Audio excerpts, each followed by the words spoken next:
Le printemps russe aura-t-il lieu? Depuis 2 mois, les moscovites bravent le froid et réclament des élections justes, une mobilisation sans précédent dans la Russie de Poutine. Tout a commencé en décembre avec des législatives entachées de fraude qui donnent la victoire au parti au pouvoir. Depuis, dans les rues, ruban blanc à la poitrine, ils sont de tous âges, de tous milieux et ont en commun une chose, ils réclament plus de démocratie. Ce qu'il y a de remarquable dans le mouvement actuel, c'est qu'il n'est pas politique, pas idéologique. Les gens sentent qu'ils ont été trompés. Ils sont tous différents les uns des autres.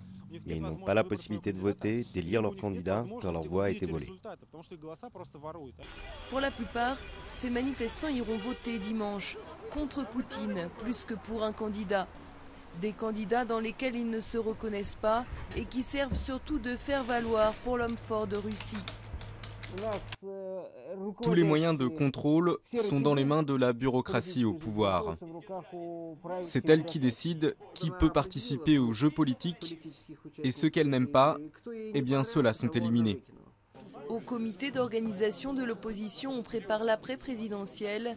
Les leaders des différents mouvements veulent manifester ensemble dès le lendemain de l'élection.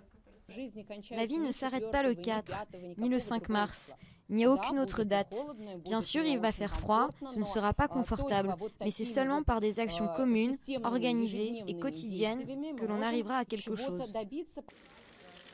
Dimanche, Poutine devrait être élu et il se peut qu'il resserre un peu la vis et ne permette plus la contestation.